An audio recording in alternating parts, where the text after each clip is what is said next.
Salamu alaikum. Wa alaikum salam. Allah la ya aiki ciki. Normal ne wallahi ya gari. Wallahi alhamdulillah. Na dan je tana ne da dawo sai da shi kara ka cikin gidan. Da yake ma da ma na ya kai. Ban daidai da kaya ba ni ma. Kai.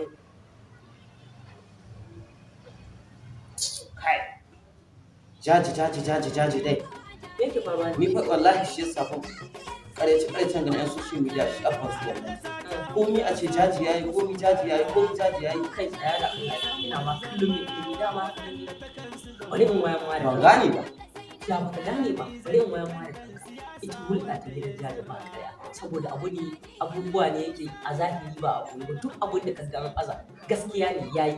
Shin kai kana san shekara saurara dama kai kana nufin ayyukan da nika ana cewa yayi a ce ba tsaya ba. Haka da labari ana ji shi kai shekara ta hudu ba san ya ɗauki 'yan sanda, ya ɗauki soja, ya ɗauki civil defense, ya ɗauki DSS, ya ɗauki SS, kuma duk kaga baya samun mulki. Sannan kuma ya yi alƙawalin ginin babban masallacin garin birnin magaji wanda 75 cikin 100 an kammala shi.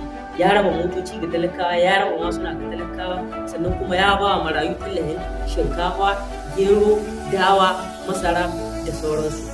Sannan kuma bayan yanzu abin ci gaba ya zo ya raba ɗalibai scholarship digiri 50,000, diploma 30,000. Kaga bin da muka ji da kaura ba wanda ya kamata a tallata irin His Excellency Honorable Alhaji Aminu Sani Jaji.